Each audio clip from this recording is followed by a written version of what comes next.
Chapter 1. The Man in a Sequined Glove.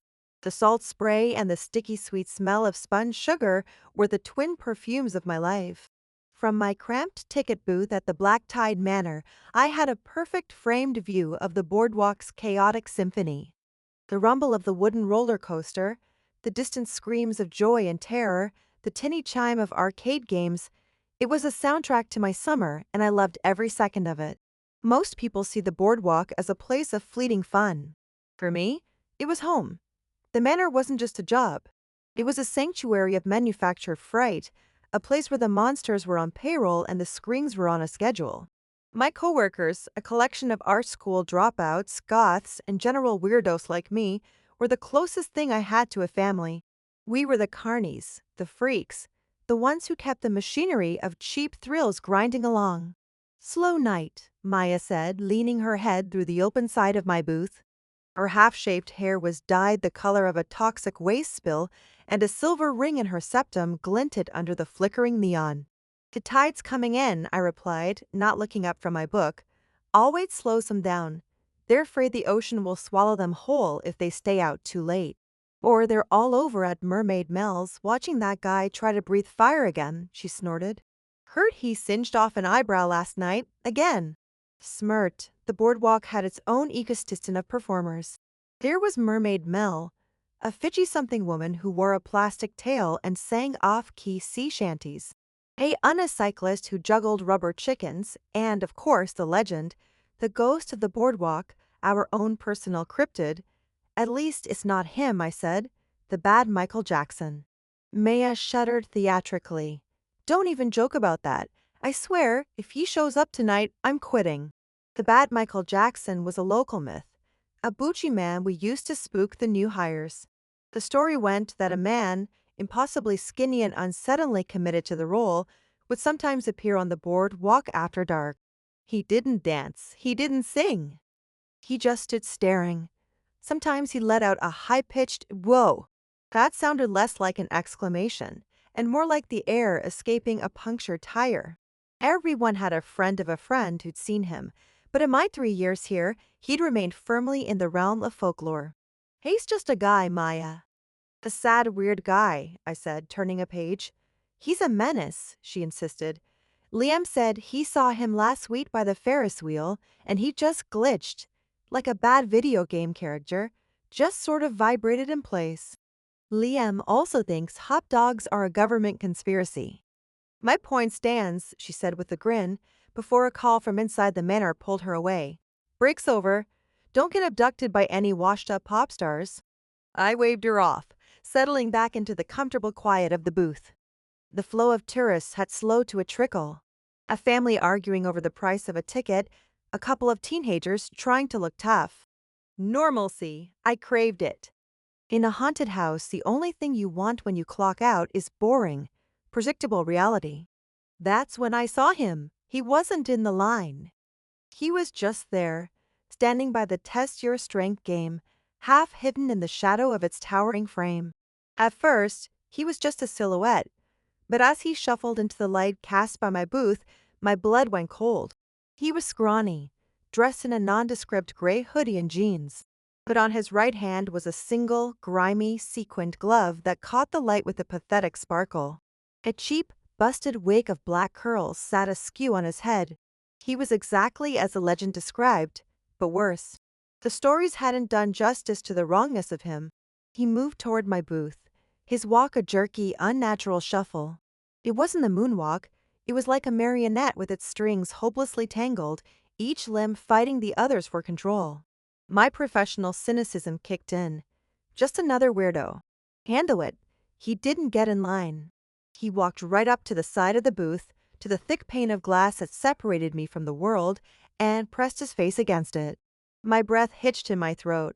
His features distorted against the glass, his nose flattening, his lips pulling back from his teeth in a grin so wide it looked painful.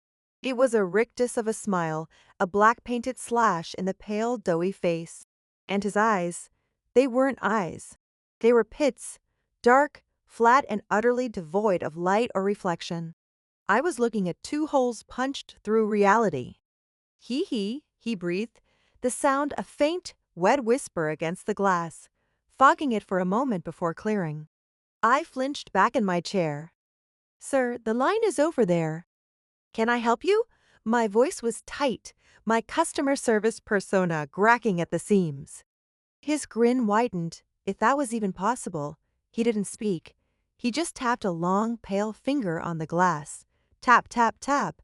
The sound was sharp, insistent. "Do you want a ticket?" I asked, my heart hammering against my ribs. He tilted his head, the wig slipping further. A sound tore from his throat, a sharp, piercing whoa-whoa. That wasn't human. It sounded like a recording, like a soundbite stolen from somewhere else and played through a broken speaker in his chest. A group of tourists walking by flinched and hurried on, laughing nervously. A prank. It had to be a prank. "You let people in," he whispered. His voice a dry rustle. It wasn't a question. "Yes, it's a haunted house. You buy a ticket. We let you in." I tried to sound bored, in control. His dark eyes drilled into me. "What's his name?" "What?" The question was so out of left field it threw me completely. "The old man," he rasped, his grin unwavering. "The one who stayed. What's his name?" I froze. He couldn't possibly know about that. The manor had one real ghost story, a bit of morbid history we usually kept under wraps. An old man had a heart attack in the Hall of Mirrors back in '98. It wasn't something we advertised. I don't know what you're talking about, I stammered. "If you're not going to buy a ticket, I have to ask you to leave." "What's his name?" he repeated, his voice dropping lower, each word a separate, chilling command. His head began to twitch, a tiny, repetitive spasm that made the busted wig jiggle. Suddenly, I felt a strange, dizzying sensation, like the world was skipping a beat. The neon lights of the boardwalk seemed to blur, their colors running together. My eyelids felt heavy, impossibly heavy. I blinked. When my eyes opened, he was gone. I shot up in my chair, my gaze darting wildly across the boardwalk. There was no sign of him. No jerky shuffle, no sequined glove. It was as if he had evaporated. My entire body was trembling, a cold sweat slicking my skin. I glanced at the digital clock on my register. 8:42 p.m. That couldn't be right. It was just 8:15 a minute ago. I remember checking it right before Maya left. Had I zoned out, fallen asleep? No. The terror was too real, too immediate. It felt like no time had passed at all, and yet 27 minutes were just gone. I tried to take a deep breath to steady my nerves, but it came out as a ragged gasp. It was a prank. A really effective, creepy prank. That's all it was. A local weirdo trying to live up to his own legend. "Alex, you okay?" It was Liam, coming to relieve me for the night. "You look like you've seen a ghost." "Worse," I muttered, grabbing my bag. "I think I just met the bad Michael Jackson." Liam chuckled. "Oh man, for real? Lucky you. Did he do the hee-hee?" "Something like that," I said, unable to meet his eyes. I just wanted to go home, to lock my door and wash the lingering image of that terrible grin out of my head. As I walked away from the booth, I rubbed my tired eyes. They felt strange, gritty and out of sync.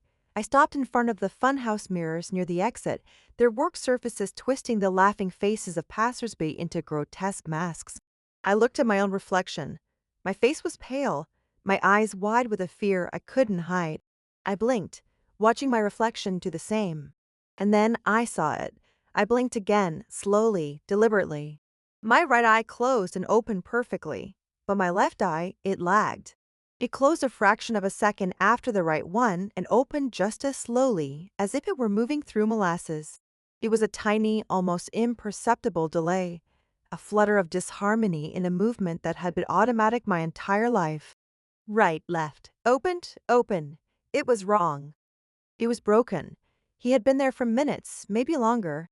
And in that lost time, that terrifying blank space in my memory, he had done something to me.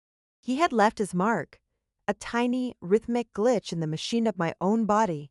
The bad Michael Jackson was no longer a joke, and he was no longer just a legend.